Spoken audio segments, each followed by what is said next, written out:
Welcome to the Possibility Action Network podcast. I'm your host, Stephen Middleton, aka Possibility Man. We're committed to bringing you guests who strive to better people's lives and serve as a force for good in the world. Our guest today is Nathaniel Patterson Jr. He is a business leader and mentor. He's also an author, columnist, and public speaker. He is truly a servant leader who strives to make life easier for others. Mr. Patterson, welcome to the show today. Thank you. Thank you for having me. Looking Hey, forward to look, the I learned conversation. I learned about you on a professional platform, and I said, I gotta talk to Nathaniel Patterson Jr. I was excited that you said yes. Hey, look, first is programming note to our listeners and our viewers. Follow, like, and share this podcast wherever you find it. Your support matters. It allows us to attract guests like Nathaniel Patterson Jr. Hey, look, this is the Possibility Action Network, and I'm all about possibilities. So I want to know, looking back when you were in high school, a younger man, did you see yourself doing what you're doing now? One thing I like to say is that I always saw myself on stage and not in the audience, even Huh. as a young kid. So with that concept, yeah, I was born in a small southern town and I went to Los Angeles. So that big jump, yeah, I wanted to make that happen. Okay, something planted a seed in you then early on. I like that. We may come back to that in a moment. Now you said you were born in a small southern town. Which town was that? Where in the South? Mobile, Alabama, the original Mardi Gras. Uh-huh, Mobile. Yeah, nice little town. Hey, did you leave it there as a child, or did you grow up there, spend some time growing up there? Um, I left at 17, soon I graduated. 3 weeks after graduation, I was gone. Okay, what was like for you in Mobile, Alabama back in the day? Frustrating. Uh-huh. Part of it was good in the Down the Bay neighborhood, which is the waterfront area that I grew up in. It was a very entrepreneurial neighborhood, and people took care of each other. We used to get up 4 o'clock in the morning on Saturday mornings, go fishing and crabbing, and come back, and we could feed the neighborhood. That type of Wow. environment. But also back then, it was a lot of, it was the civil rights era, Mhm. discrimination, somewhat affirmative action, that type of environment. So I felt like I was confined. I had Uh-huh. my ideas were bigger than the area would allow me to develop, so I had to get out. Okay, understood. So what kinds of, sometimes we hear stories growing up from uncles and aunts and parents, and what kinds of stories that you heard growing up that might have fed your soul? Well, really, it was more them encouraging me.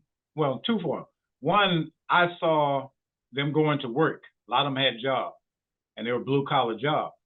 But when they came back from the blue collar, they took those showers and they had their business. So they didn't depend on one income. So that was very inspirational to me to see them go from the grungy uniforms they had and come back and dress up and getting into their jobs, whatever their jobs were. So that was Mhm. very encouraging. But they really encouraged me to read. And even at the age of, say, the third, fourth, fifth grade, I was reading the Wall Street Journals and National Geographic and some of the leading newspapers. Uh-huh. So I knew that was a culture that I wasn't being exposed to here. So they opened my mind to the possibilities of what life Yeah. could be. Uh-huh. That's great. That's great. Now look, homelessness appears in your biography. Hope you don't mind me bringing it up. How No, did that happen? What happened? boy, do we make some stupid decisions sometimes. Uh-huh. Yeah. At the time, though, two things happened. I took too much risk, and I had to learn the difference between calculated risk and risky behavior. And Mhm. I wasn't calculating my risk out. So that was one thing. The second one, I allowed somebody to stay with me, and I went on a vacation to come back to my hometown. When I came back, he had wiped me out. Uh-huh. So I wound up in a state park right across the street from where I was living. Uh-huh. But I knew that if I made bad decisions, I'm the one who got myself in it. So that means that if I make good decisions, I can get myself out of it. So I started Mm. focusing on positive thinking from that point out. That's powerful. But how did you feel though when you were at your lowest point? Because people really need to understand sometimes, we can go through some things. How did you feel? You know, that's a good question to ask, and that gets real deep inside of you because I felt invisible, that nobody really saw me. Even though from at that time I was leading organizations at the time, nobody knew what I was going through because part of it, I was embarrassed and didn't open up. I felt that I disappointed my family, even though my family was back in Alabama, because I'm not supposed to make those kind of mistakes. But I read at the time, it was a book by Zig Ziglar, and he talked about learning and learning from your mistakes. And I think that's really what catapulted me to start making good decisions. But even though you made mistakes, you got to find something that you can learn from those mistakes. So that's what I started doing. What did I learn? And based on what did I learn, how do I implement it now? Yeah, I'll tell you what you just said reminded me of a book by Robert Schuller back in the day. Tough times don't last, but what tough people do. So yeah, you saw now, you talk a lot, Nathaniel, about success and failure. Let's start with success. What are some of the things you've learned about, and especially as a coach and a mentor, that you share with people about how to become a success in the endeavor that they're pursuing? Well, two things. Success means different things to everybody. So it's no one, because some of it is more personal, some of it is more career oriented, and some of it is about material. So you have to, what is success to you? You have to define it and be very explicit on how you define success. But as a general statement, what I like to tell them is this: success is not about brilliance. If it was about brilliance, the valedictorians and everybody else would be the ones that would be succeeding all the time. And it's not about it. What success really is centered on is relationships, resilience, and resources. So if anything I tell people, the first thing you got to master, even we're not doing it in high school, college, you got to learn how to master positive relationships. So that's what we're define it first. Master relationships, be resilient and faithful in your spirit, and then acquire the resources you need to make it happen. Yeah, along with that, in your work, and I've kind of checked this, you talk a lot about habits, and you even talk about success habits. What are some of those success habits that you share with people that you work with? I already named two of them: master the relationship, resilience. And I don't know how much, I can't even overstress resilience because so many people love to stick their toe in the water. Something goes wrong, too cold, and they take it back out. That kind of concept. I've probably consulted with over 400 companies, small businesses. And I tell you, a lot of them are not going any further because of fear. So you really can't be fearful. You have to be faithful. You got to know in your spirit, this is a possibility, this is a feasibility. And the only difference between you and success is going to be your resilience. Yeah. So look, I think, how do you, go ahead. Well, actually, I was going to ask you, how do you see failure? Because sometimes you talk about success and failure. How do you see failure? Or is there such a thing in your book as failure? I'm writing a book right now, What If I Fail? And the reason I'm writing that, because so many of us, we get deterred, blocked by that word. And to me, failure is really a learning tool. We talk about now in this environment now, and I had to learn this coming up, but we talk about now that you need to fail early in life in order to learn from it. I'm not a big fan of this. Failure to me can be overcome if you learn.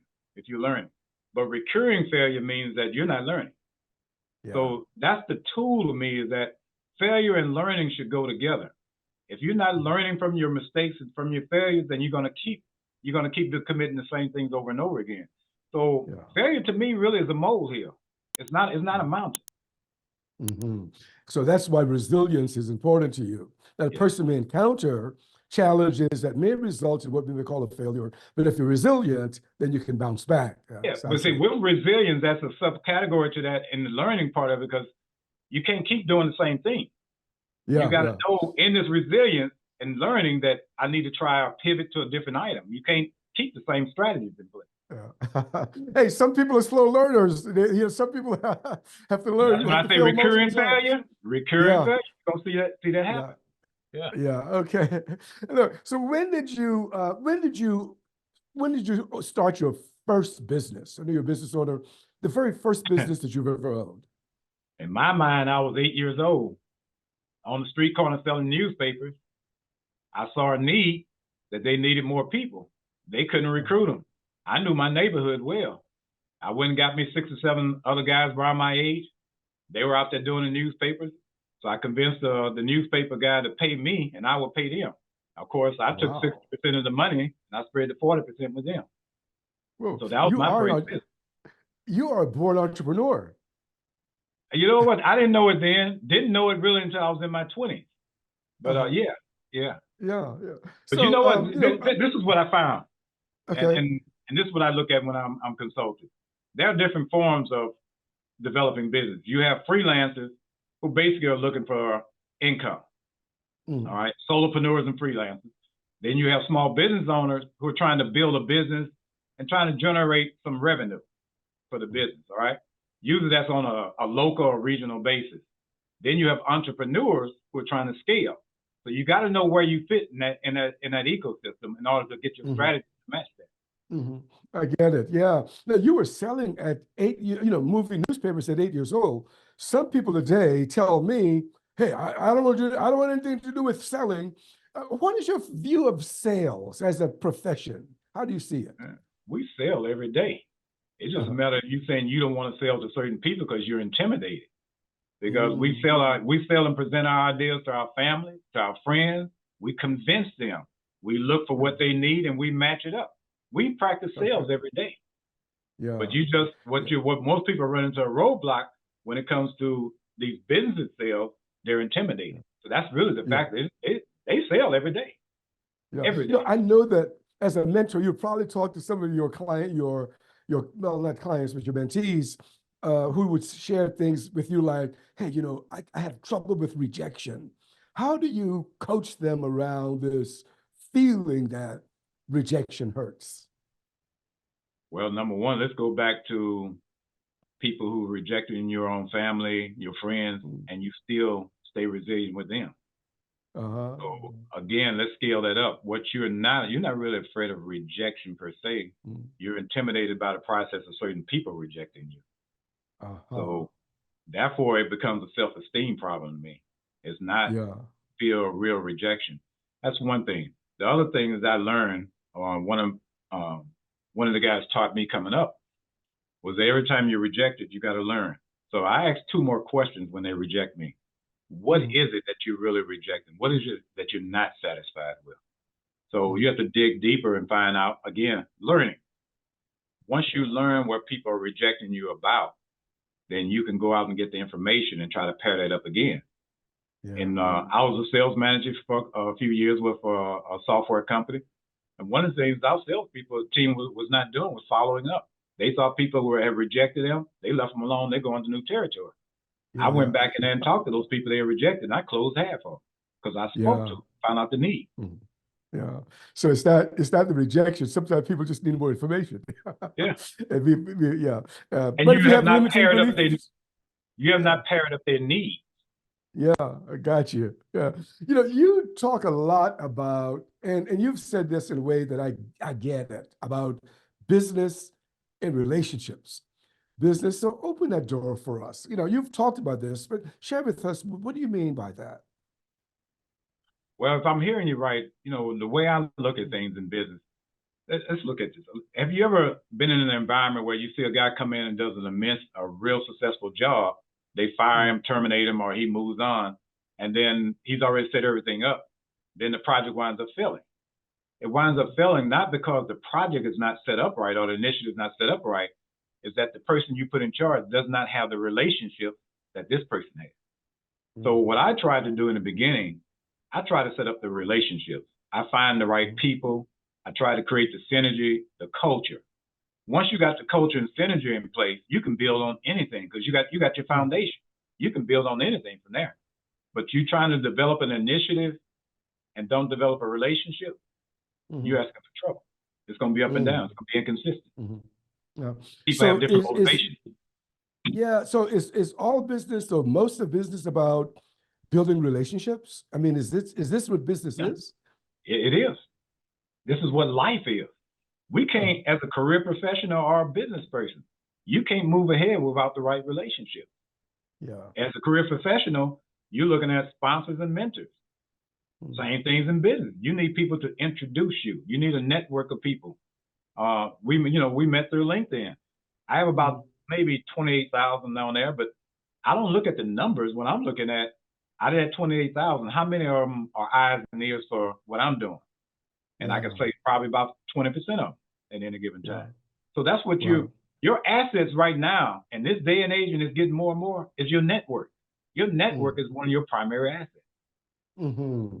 So now, you've mentioned, and I this is probably out of context, but you've talked about, and I want to bring it up here because of what you just said about business and relationships. But you've talked about it's possible for a business owner or leader to experience exponential growth. And I think you kind of offer some tips about that. So could you say more about that in this connection to business? About how to build exponential growth? I think you offer some tips. I could have read it wrong about experiencing exponential growth in your business and also in your leadership. Well, one of the things I talk to my clients about, we want to build your company, number one, as a destination for talent.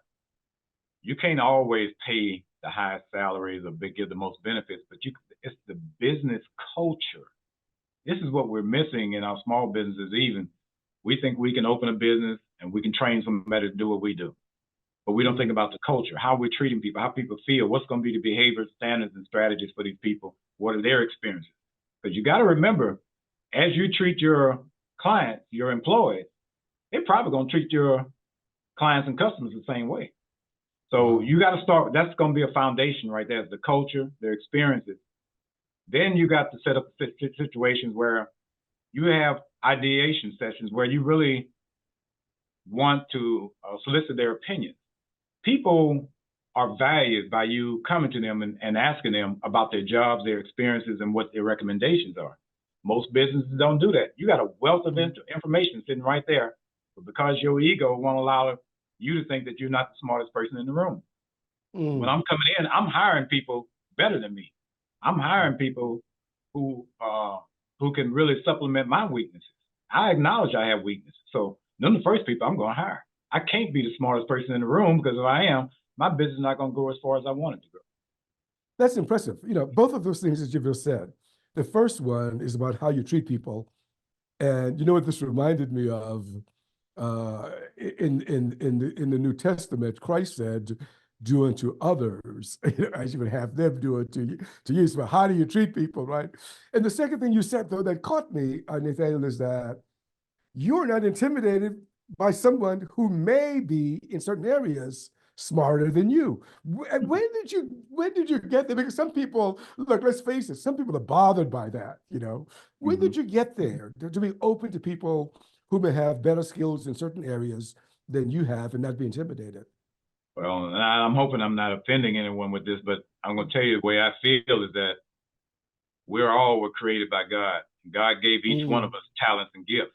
If I know he gave each one of us talents and gifts, he said in the Bible, he gave each one of us talents. We're not going to all have the same talents and gifts. Yeah. So I'm good at what I do. And I got 2 or 3 I think I'm good at, but I can't be good at everything. So with me knowing that, I might as well make friends with somebody else that's good at this and good at that. So we work together. We're gonna blow up. Yeah, that's a recipe for success. I mean, I get it. That's a recipe for success for sure.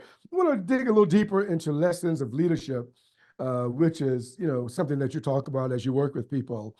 But I'm going to bring something up here that I saw as a lesson in leadership, and it's your ebook. I said, wow, it really hit me. I said, whoa, I want to know more about that. And the title is, I want to make sure people get it, is The Wit of Madeir.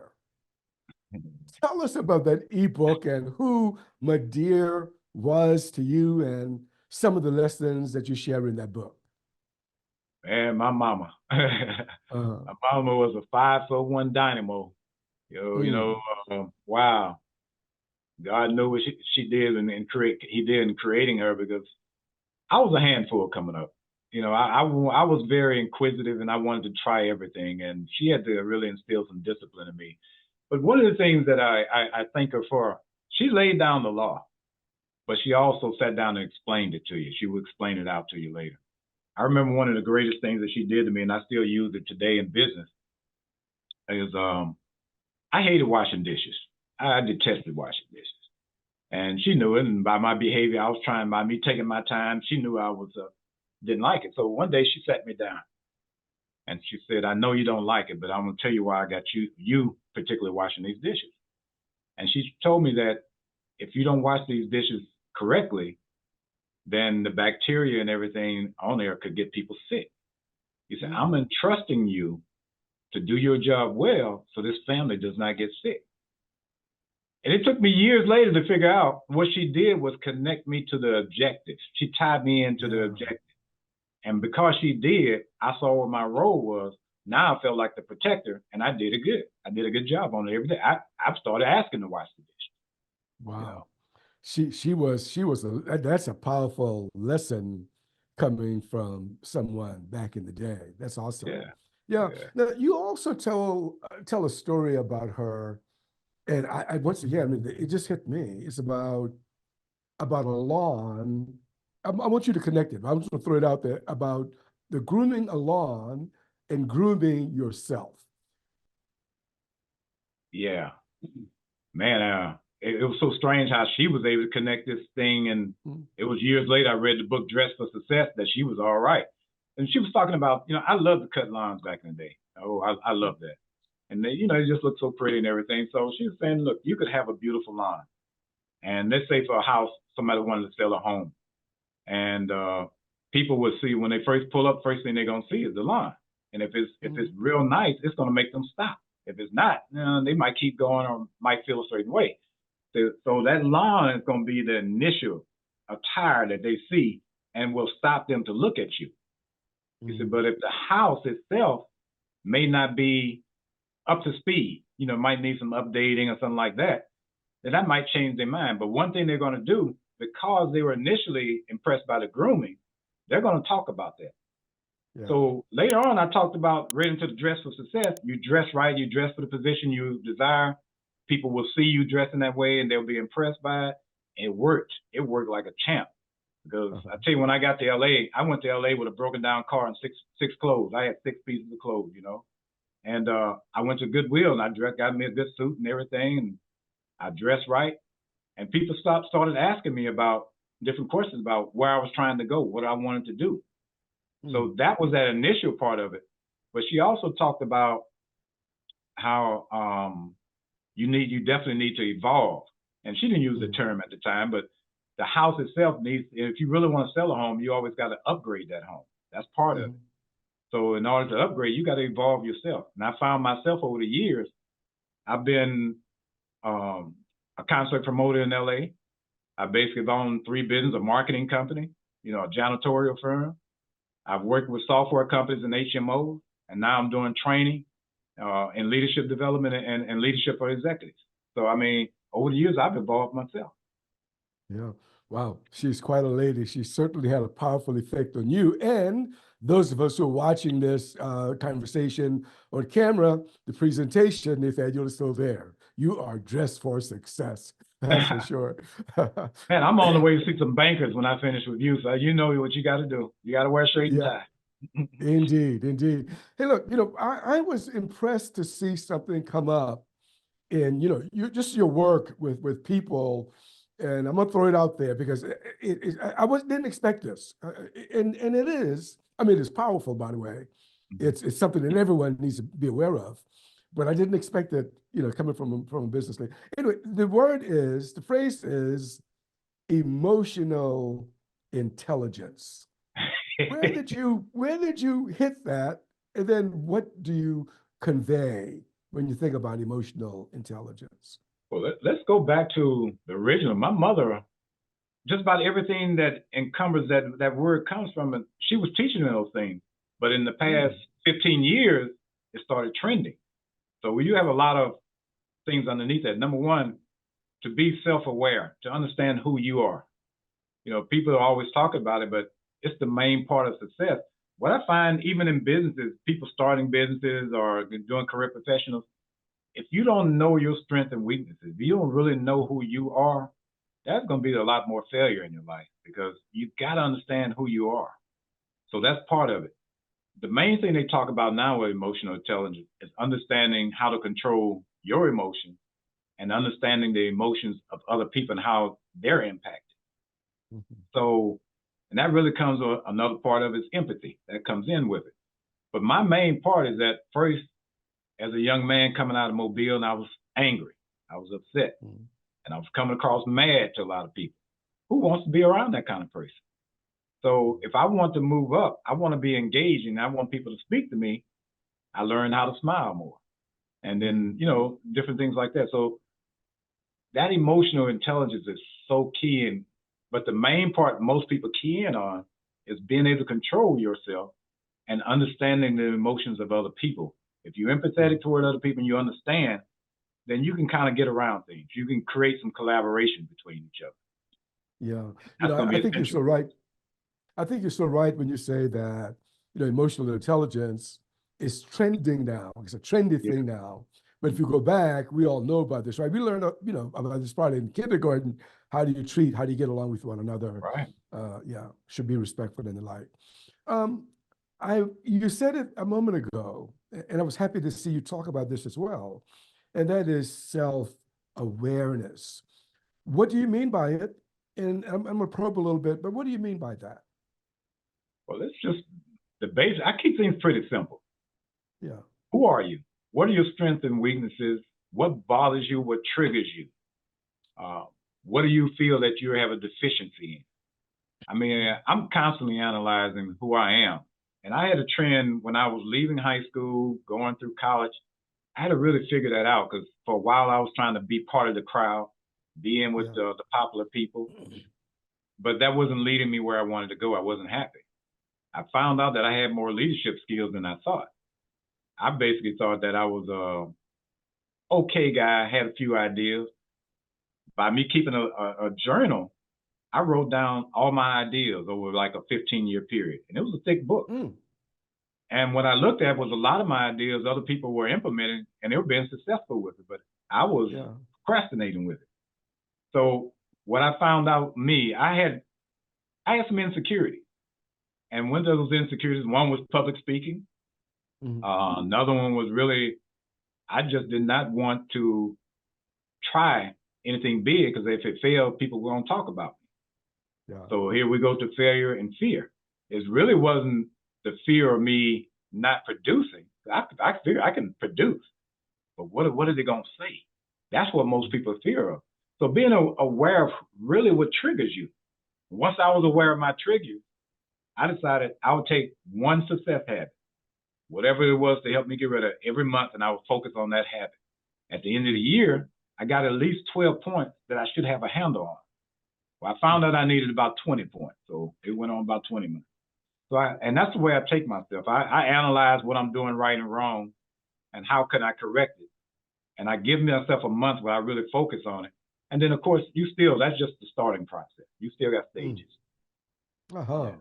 I like it. I like it. Yeah, you certainly have done some work on yourself. And, you know, does self-awareness as an idea, a concept, show up when you work with people around team building?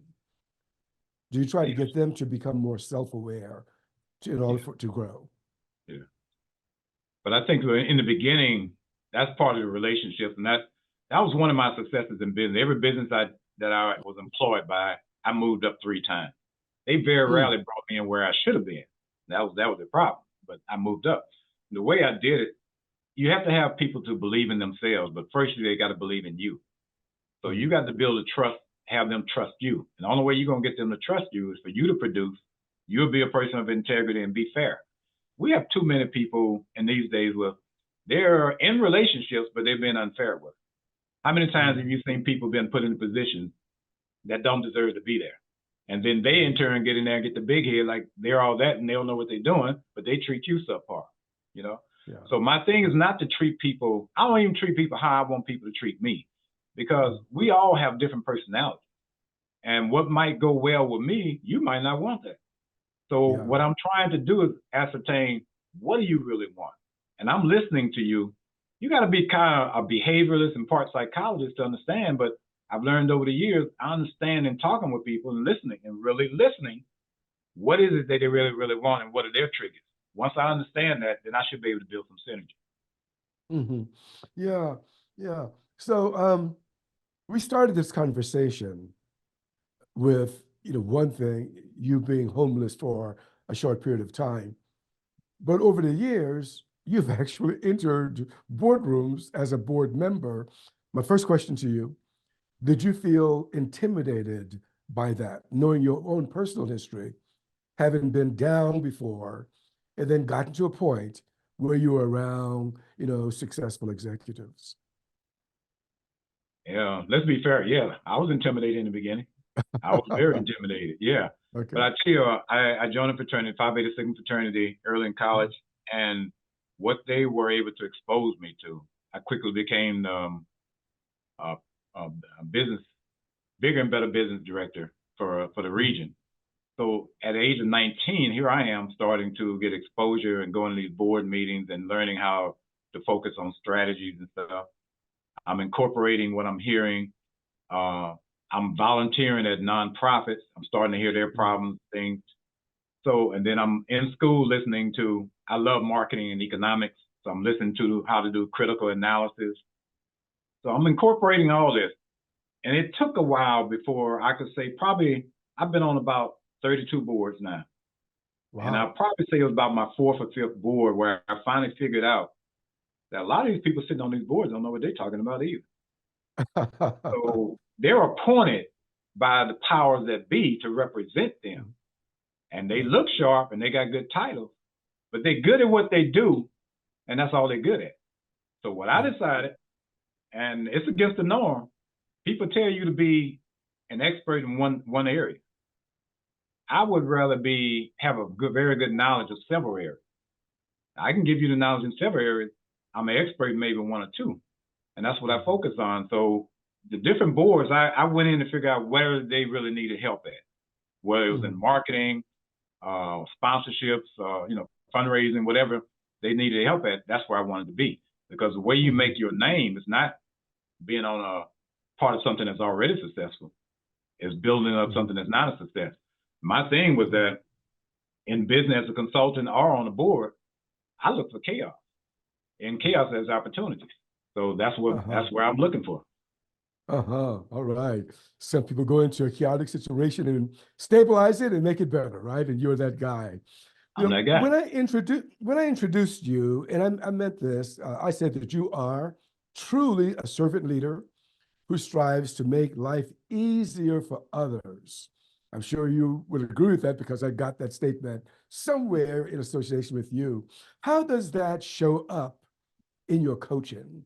That is, you are a servant leader who strives to make life easier and better for others.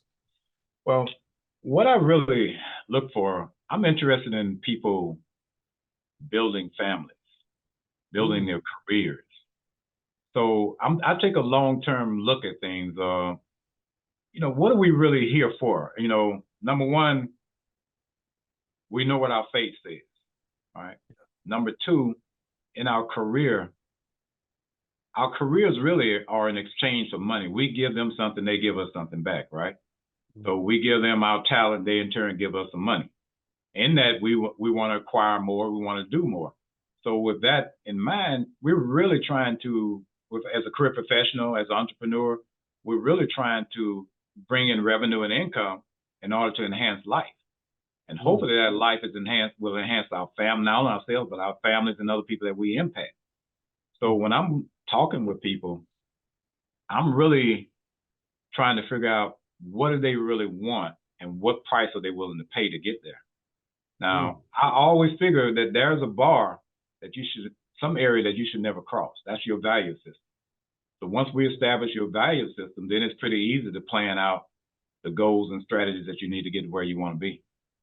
Yeah. So as a servant leader, I'm here to serve, meaning that I'm not trying to take advantage of you. I'm trying to help you.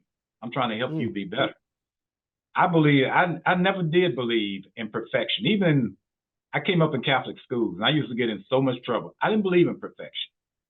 I always believe in excellence. And at the time, the phrase that I was using, I just want to be the best person I can be.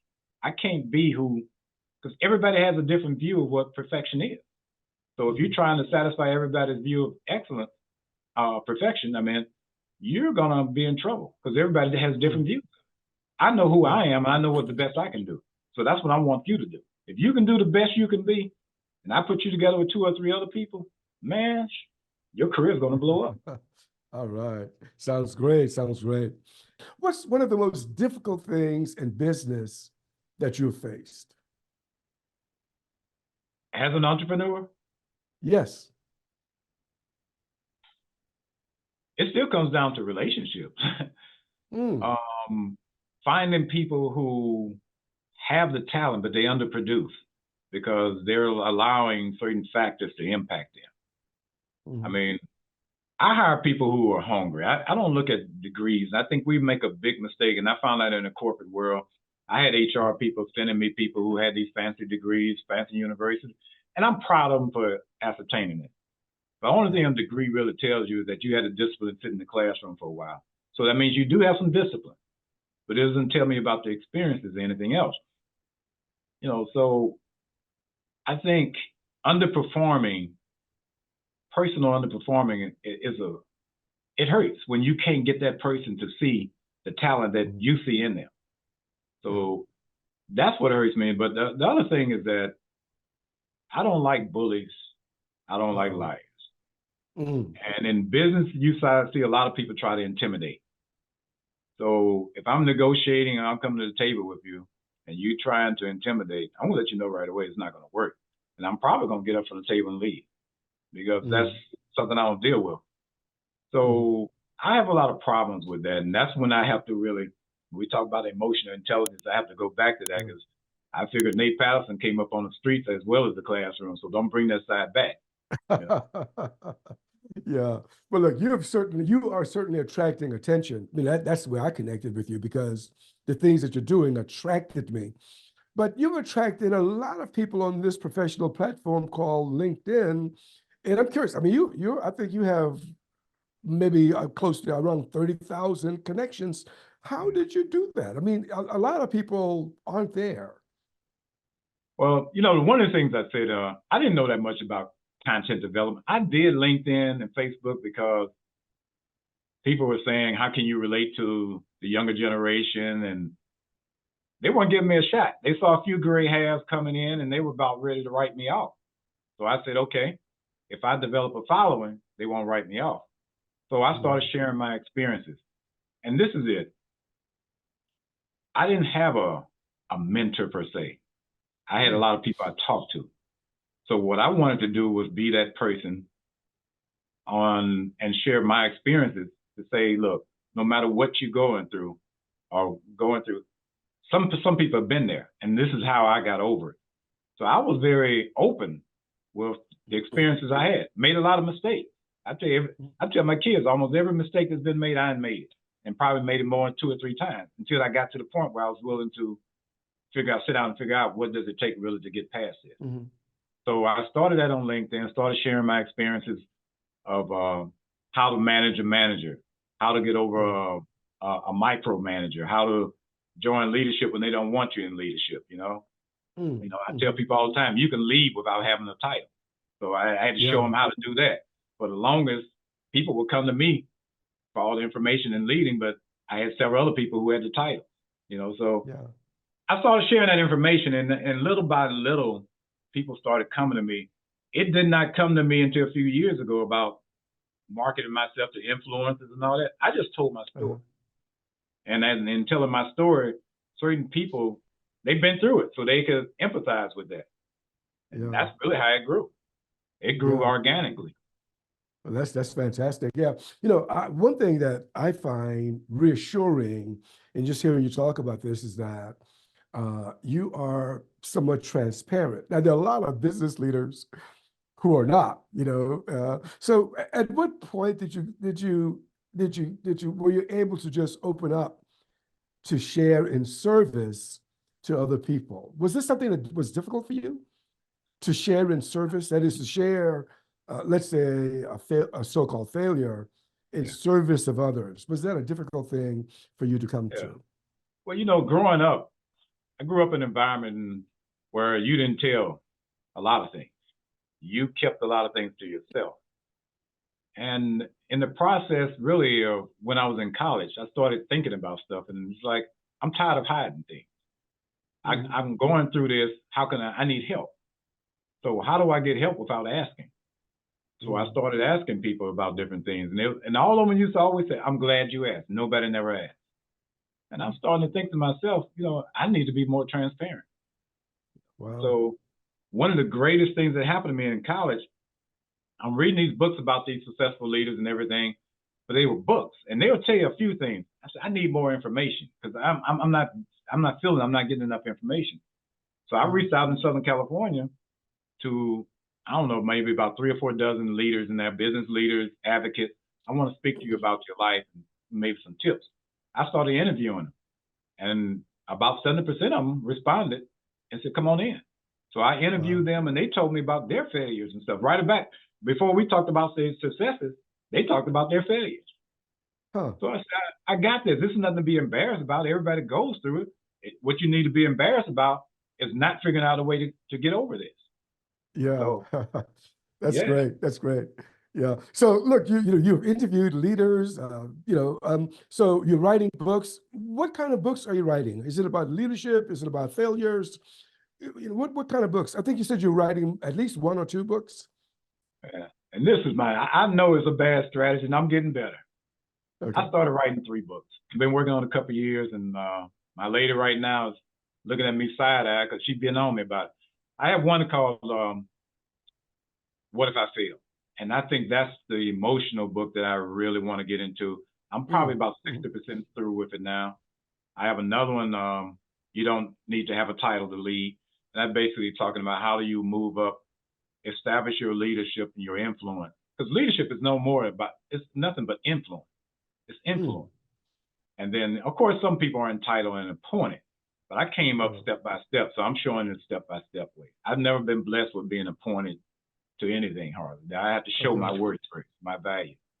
And then that Madea's wisdom really came out of me sharing stuff on LinkedIn and Facebook and people saying, I want to know more. So I'm putting that together.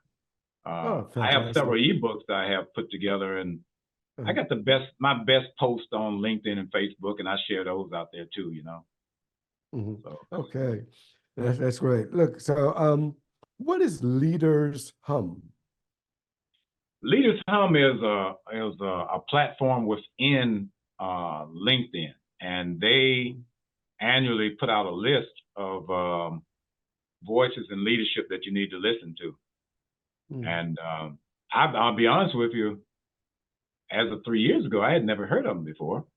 But when I researched them, I found out they have a very active site, and a lot of the leaders put their some of their content on there.